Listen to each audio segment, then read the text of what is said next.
Logan Paul was seen arriving to the arena in a blue Prime truck.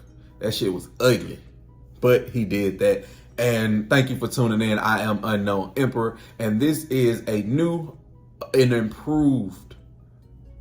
Nah, it's the same old, same old. It's the same old wrestling review channel that we have. I do appreciate y'all so very much. I was at DreamCon the past week, so I have been lacking a little bit on my videos, but thank you, thank you, thank you. We are back. Empire is in full effect, and we're here to review some wrestling.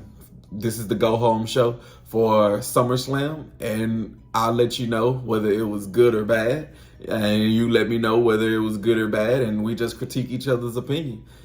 This is the newest and improviest wrestling review channel. We're gonna get it started. Cody Rhodes got Friday Night Smackdown, started off nice and proper, making his way down to the ring. And he wasted no time, because as soon as he got in the ring, he called out Solo Sikoa, who obliged. He came out to the ring. Solo Sikoa was looking like this amazing mob boss. He was dressed in all black with the chains on. He was dipped in butter. And he came to the room solo. Ironically, solo dolo. So these two were standing face to face in the middle of the ring.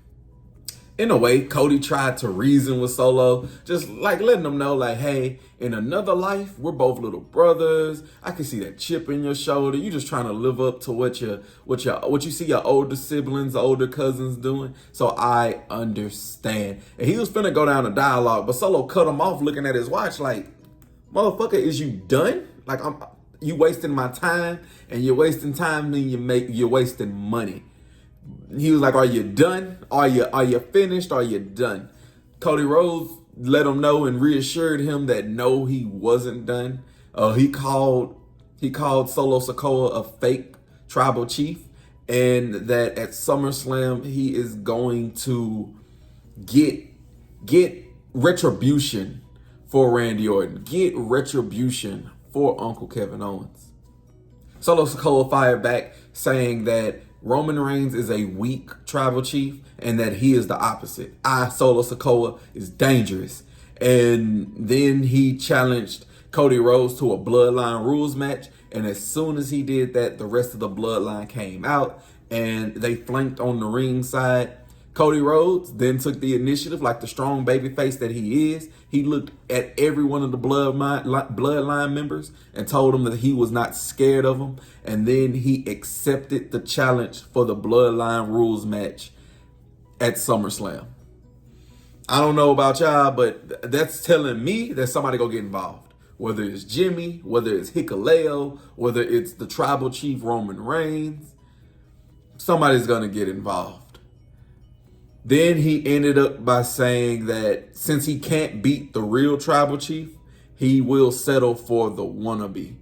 And then they finished that segment. But I'm prepared for this match. I'm ready for this match, because then we might get the. I hadn't put the one up. Y'all hadn't even seen me put the one up since the real tribal chief been gone. I can't even put the one up. But with it being a Bloodline rules match, I am getting an idea that Cody Rhodes is most definitely going to retain. But does Roman come to help Cody, or does Roman just come and it just distracts Solo Sikoa? So, Triple H's been good with the booking so far. So I'm not worried. Carmelo Hayes and Andrade then had a rematch and showcased the great wrestlers that these two are. These two got started nice and proper, just going back and forth. So nice little wrestling tennis. Anything you can do, I can do better. These two were trading chops in the corners. These look pretty stiff because after the fact, you can see the webs forming on their chest. These two were stopping each other's moves. Like, I know what you're about to do, I'm finna stop it. I know what you're about to do, I'm finna stop it. And these two was also trading surprise roll-ups in the middle of the ring, ultimately ending in a stalemate. But the commercial break was a bitch to somebody, and it had to be a bitch to Andrade, because whenever we came back from the commercial break, Andrade was getting his head stomped in by Carmelo Hayes. Carmelo Hayes threw Andrade back in the ring, and then he hit a springboard clothesline for the near fall. Andrade's turn to basically control the match. So he hit his comeback. He hit 2 nasty clotheslines, but then when he went for his double knees, he missed. Carmelo went for a springboard. He got stopped. So these two was essentially one-upping each other's momentum, stopping it, making sure neither one of them got the most of it. Every time each one of them went for a move, whether it was a springboard, whether it was a dive, whether it was a roll-up, it seems like the competitor got the better of them because these are two amazing wrestlers. Ultimately, Andrade got the better of this exchange, and he was able to hit a superplex from the top rope that resulted in a near fall. Hayes was then running wild. He started to grab the momentum and run with it a little bit, and it looked like to me he was gearing up to win the match, but he made a cardinal sin in 2024 wrestling, and he went to steal Andrade's taunt. And you don't do that in 2024 wrestling.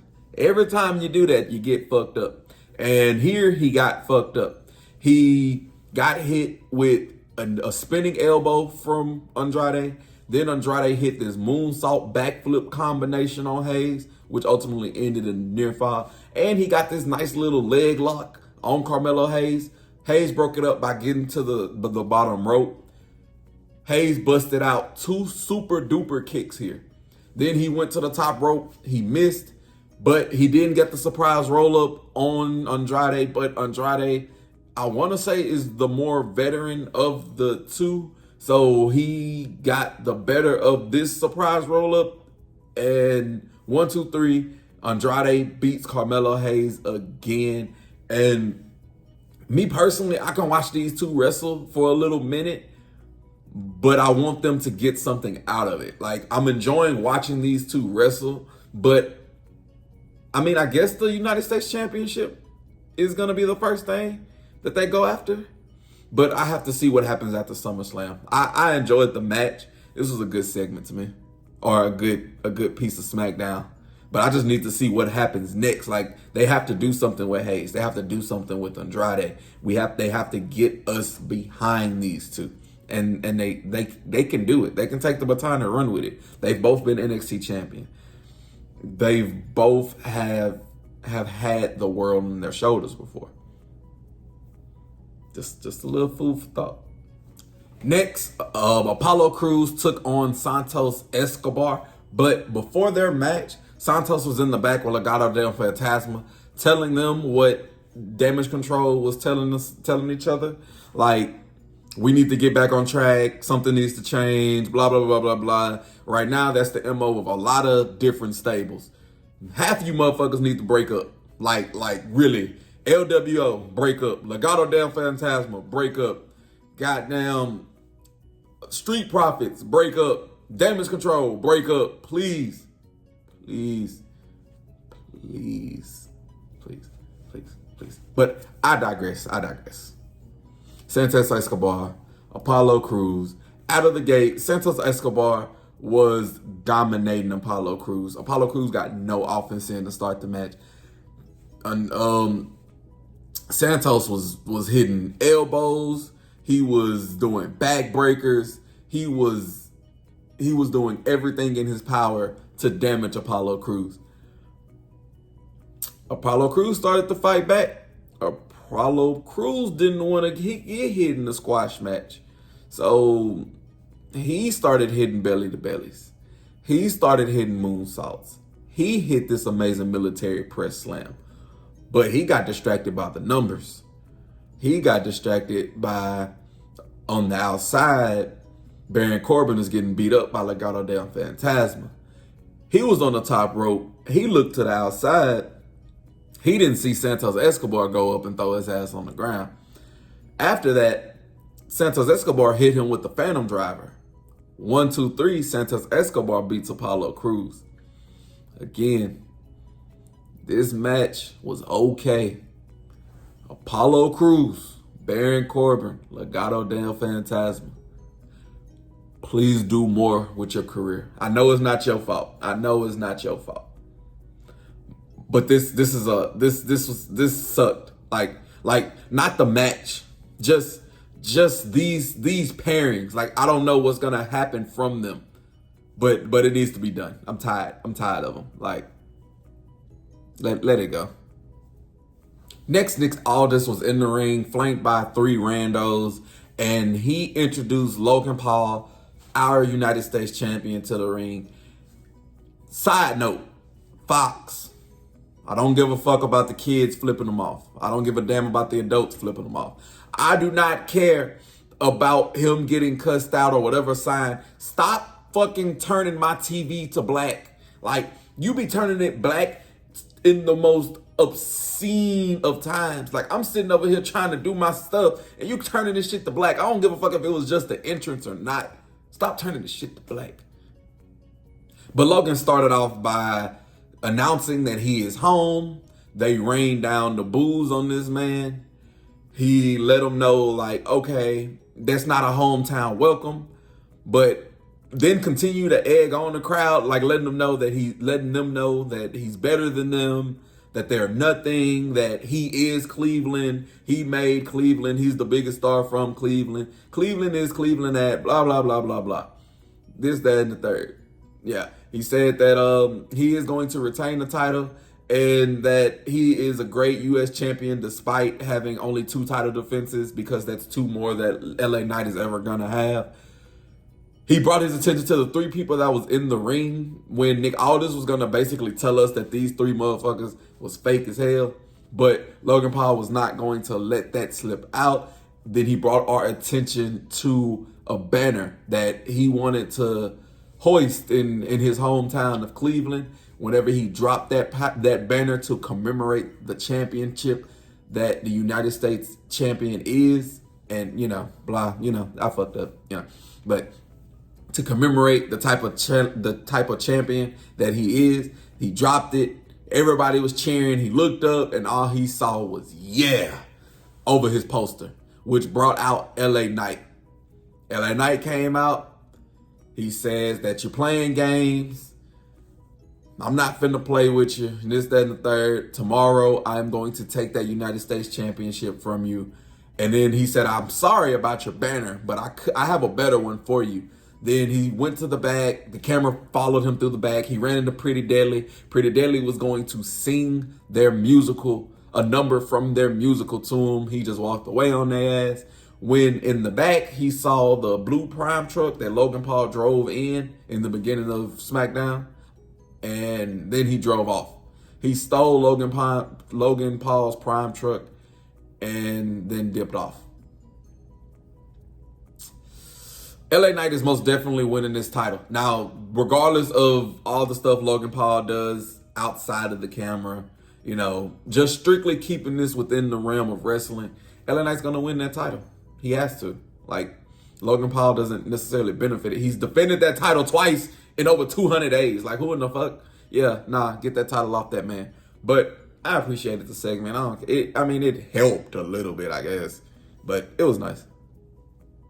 Next, Jade and Bianca looked to grab back their women's tag team championships from Aladon and Alba Fire. They made their way to the ring. And before the bell, the champions tried to get the jump on the challengers, which didn't end well because with them getting the jump on the challengers, Jade and Bianca got out of the way. And then they tossed them across the ring. Tossed them across the ring. Like slung them like rag dolls. It was something nasty. Jade and Dawn were the 2 getting the match properly started, and Jade Cargill was dominating Dawn, like dominating. They even found the way for the challengers to hit this military press slam thing in stereo on the champions. Like, the challengers got so much offense in this. You would have thought they were going to win the match. You would have thought they was going to win the match.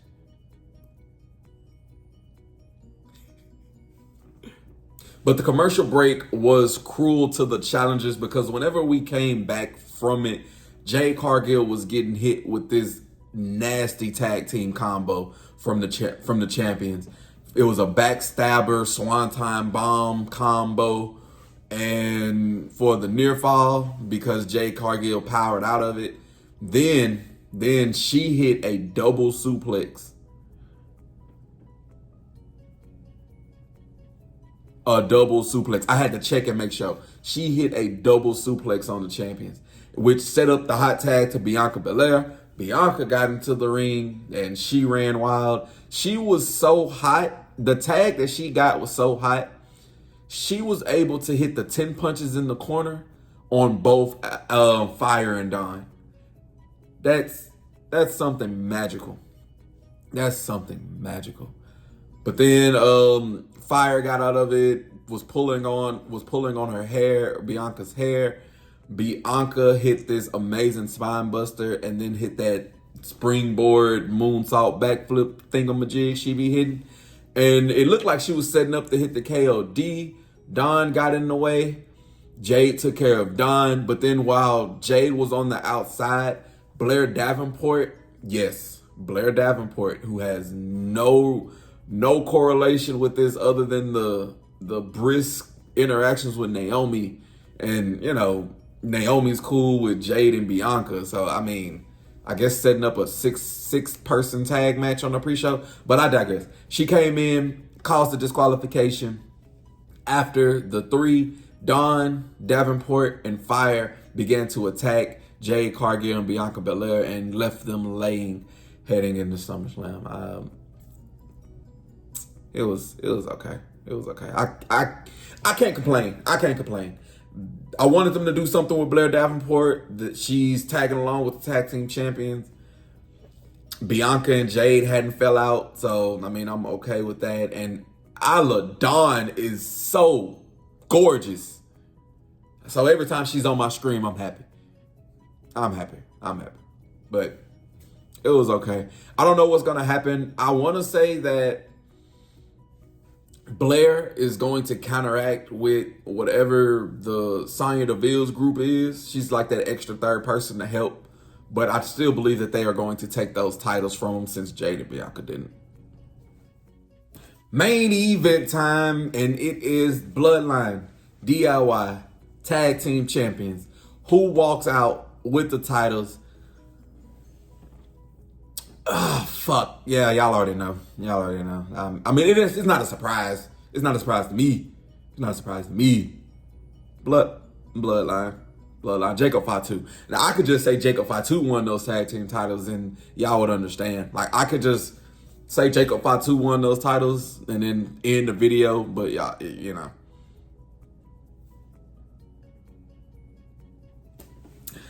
But Tama Tonga and Johnny Gargano, the hometown kid, got it started, and the Bloodline was starting off pretty strong. Like Johnny Gargano was getting beat up nice and proper to start this match.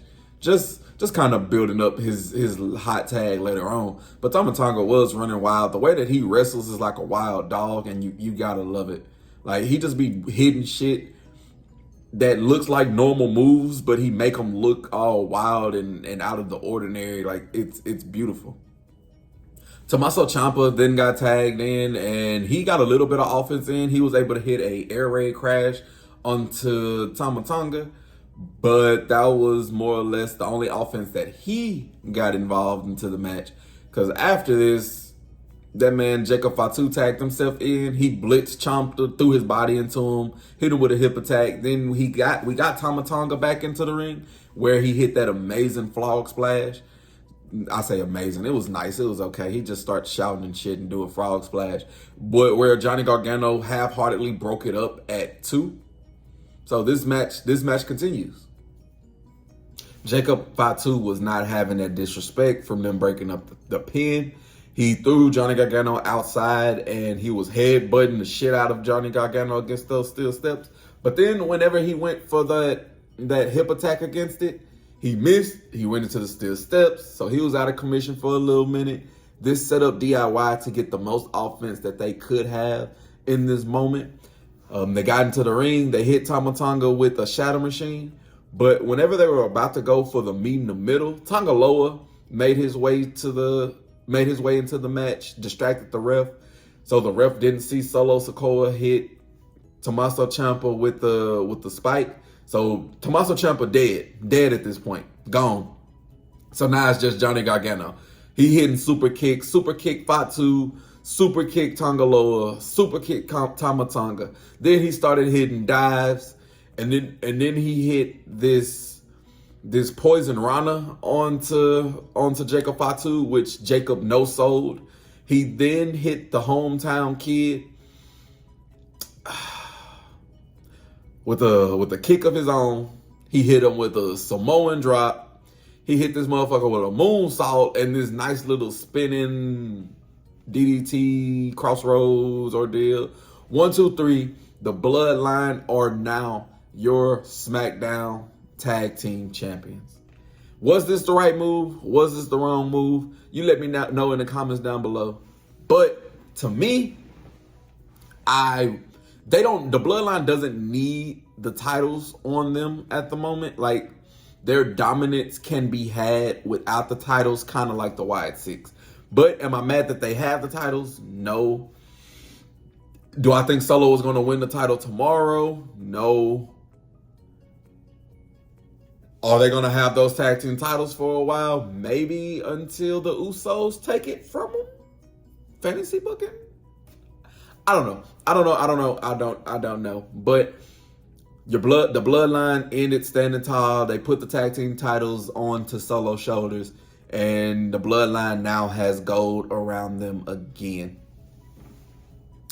I'm ready to see what happens next with Jacob Fatu and Tama Tonga, Tongaloa, just the whole Bloodline, because it's so intriguing. Like, you don't know, they could debut a person every Friday night, probably for the rest of the year. That's how deep the Bloodline is. That's crazy. And they're not even honing in on the women. But that's another story for another video for another day. How did y'all feel about this Friday Night SmackDown for the go-home show of SummerSlam? I overallly, I rated a nice little 7 out of 10. 7 out of 10. Not too great, but not bad. It's above average, But I appreciate it. Y'all let me know what y'all thought about this Friday Night SmackDown in the comments down below.